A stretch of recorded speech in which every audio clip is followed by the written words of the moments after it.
to start with a scenario I think we have all been in. You're having coffee with a friend, or maybe a colleague catches you in the break room, and they just unload. They are stressed, they were overwhelmed, maybe dealing with a sick parent or something, and as they're talking, you get this physical itch. Yeah. It's almost a knee-jerk reaction. You want to jump in, pull out your mental toolkit and say, okay, stop. Here is exactly how we fix this. The fixer reflex. It is so incredibly common. It's based on this assumption that if someone brings us a problem, they're handing us a broken toaster. Right. And our value even is to hand it back repaired. Right. But we are looking at a source today that suggests that instinct, that desire to be the hero with the solution, might actually be the single biggest barrier to actually helping someone. We're doing a deep dive into a document called The Christian Care Mentor, and we're zooming in specifically on Chapter 2, which is all about mentoring skills.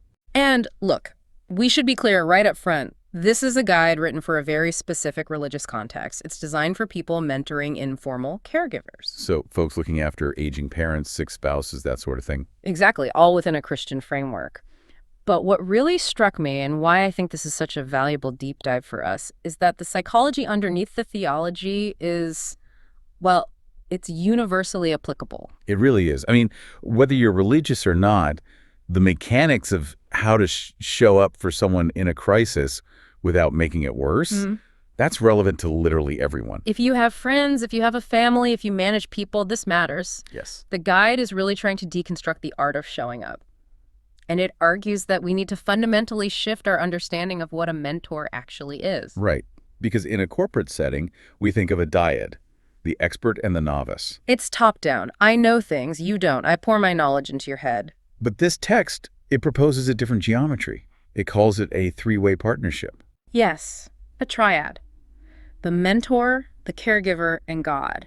Now, if you just look at that structurally, what does that third entity do to the whole dynamic? It lets the mentor off the hook. It relieves the mentor of the burden of being the savior. That's a huge distinction. If you believe there's a higher power involved who is ultimately responsible for the outcome, you don't have to white-knuckle the steering wheel. You can breathe.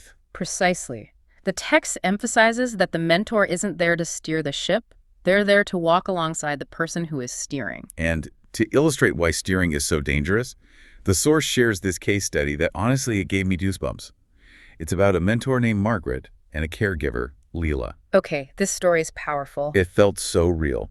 So let's set the scene. Margaret is a new mentor. She's only 3 months in. She's on the phone with Leela, who is caring for a husband with worsening dementia. So a really, really tough situation. The situation is just deteriorating. Leela is exhausted, burnt out, and she asks this devastatingly heavy question. Do you think I should just stop trying so hard? Wow. That is a crisis moment. That's the kind of question that just sucks all the air out of the room. It's a question about giving up. And the text describes Margaret's physical reaction. It says her chest tightened. She'd been a caregiver herself. She knew that despair, and her brain just immediately screamed, you can't give up. You have to push through. Let's just pause on that for a second, because that internal scream, don't give up, that comes from a place of love. Of course. It comes from fear. We don't want to see people we care about crumble. So the instinct is to rally them, give the halftime locker room speech. It feels like the supportive thing to do. Come on, you got this. Just one more day. But here is the pivot. This is where the real skill comes in.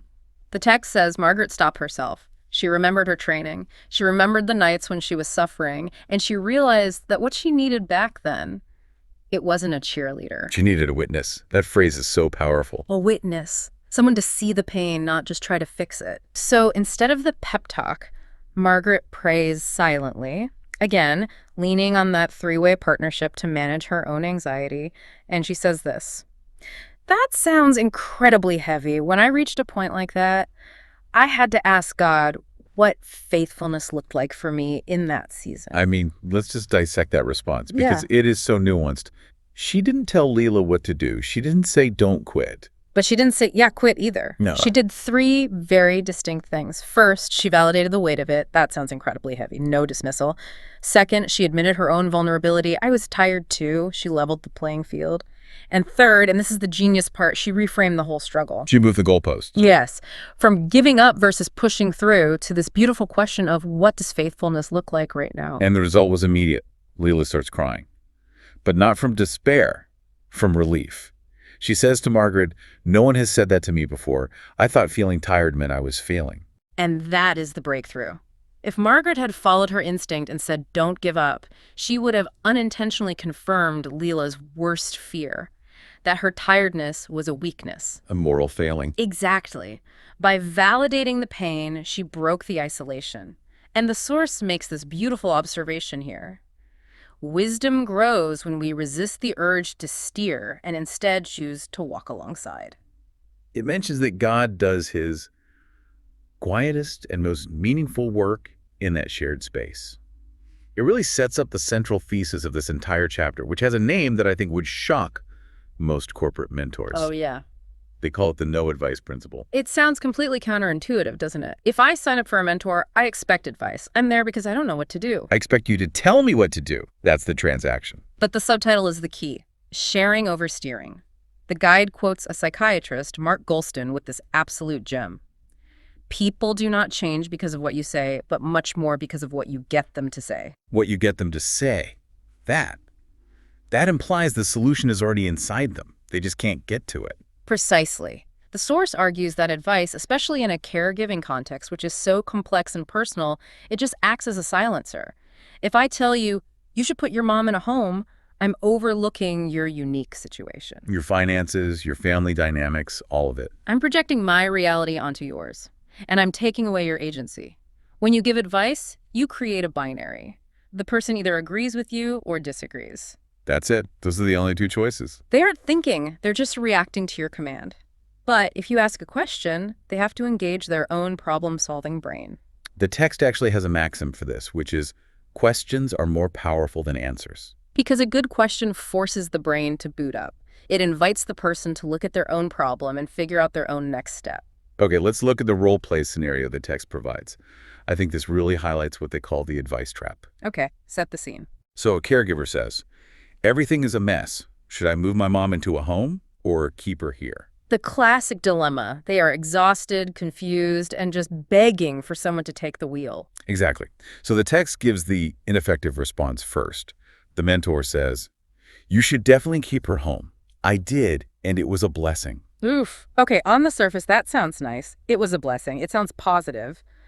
But think about the subtext. If the caregiver was already feeling like they couldn't keep mom at home, The mentor has just shamed them. Unintentionally, but still. totally, the mentor has said, the right way, the blessed way, is to keep her home. If you don't, you're failing. Exactly. It just shuts down the conversation. It creates distance. The caregiver now feels they can't be honest about their own limits. Okay, now let's look at the mentor response they suggest. It says, "That is such a difficult decision. What are the important factors that you need to consider? Or how will that affect your relationship with your mom?" It's a totally different energy. The bad response ends the thinking process. And the good response kickstarts it. It forces the caregiver to weigh the variables themselves. Well, my finances are tight, but my mom is scared of new places. It assumes the caregiver is the expert on their own life. But that's scary for the mentor, isn't it? Because if I just ask you questions, I have to trust that you'll come up with a good answer. What if you make a mistake? That's the control freak in us talking. Yeah. And that brings us right back to the three-way partnership. The source relies on the belief that God is guiding the caregiver, so the mentor doesn't have to be the control freak. It takes the pressure off. But we shouldn't confuse no advice with do nothing. Right, we aren't just sitting there in silence. The text breaks it down. There are 5 core skills: support, learn, share, inform, and dream. This is the how-to manual. This is what you actually do during that hour on the phone. Let's walk through them. Skill 1 is support. The text defines this as a safety net of encouragement. And the key action here is listening without interruption. Honestly, this is maybe the hardest skill to master. It means accepting the caregiver's choices, even if they differ from your own. That's the kicker. If I'm mentoring someone and they make a choice I think is a mistake, my instinct is to grab the wheel. But support here means being a steady presence. The source connects this to Psalm 145, "The Lord is near to all who call on him." Your job is just to reflect that nearness, its reliability. If you say you're going to call on Tuesday at 4, you call on Tuesday at 4. Just being there consistently is the intervention. It creates a safe container. Okay, skill 2 is learn. This seems straightforward. It is, but it requires a specific kind of listening. It's not listening to reload, where I'm just waiting for a gap so I can say my smart thing. Guilty. I do that all the time. I'm just formulating my rebuttal while you're still talking. We all are. This is a curiosity-driven listening. You're listening to learn who this person is, to see the world through their eyes. It's asking follow-up questions not to trap them, but to understand them. Tell me more about that. Which leads us to skill 3, share. Now, this is tricky. We just spent 10 minutes saying, don't make it about you. Right. But sharing your own story is listed as a core skill. The nuance is crucial, though. The text warns, share not to compare, but to accompany. Share not to compare, but to accompany. Break that down. Okay, so comparison looks like this. You tell me you're struggling, and I say, oh, I know exactly how you feel. When my dad had Alzheimer's, and I launch into my own war story. It's one-upmanship. You think you have it bad? Listen to this. Exactly. It minimizes your pain by overshadowing it with mine.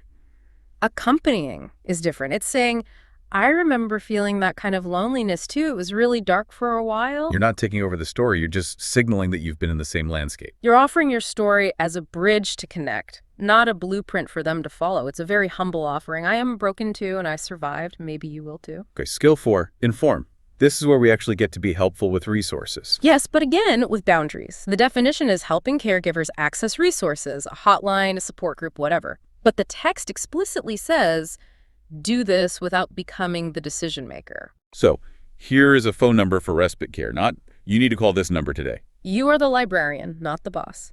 You provide the information so they can make an informed choice. You're one of many advisors. You contribute data, but you are not the CEO of their life. Got it. And finally, skill 5, dream. This one surprised me. When you're in the thick of it, dreaming feels like a luxury. Which is exactly why a mentor is needed to spark it. When you're a caregiver, that role can become all-consuming. It just eats your identity. You stop being Sarah the artist or Mike the golfer. You're just the caregiver. And the mentor's role is to gently remind them that their identity is bigger than this crisis. It might be asking, what's something you used to love doing? Or what do you hope for next year? The text references Jeremiah 29, plans to give you hope and a future. It's holding a candle of hope in a dark tunnel. It's a reminder that this season, as hard as it is not the whole story. It's preserving their humanity.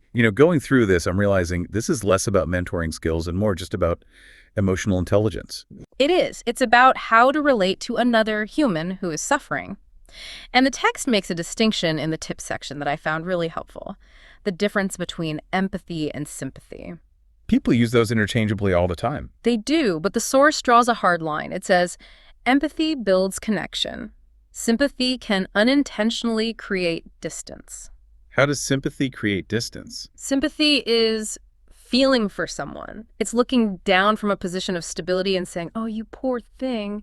It separates you. It can feel like pity. And nobody wants to be pity. Empathy is feeling with someone. It's climbing down into the hole with them and saying, I don't have the answer, but I'm here with you.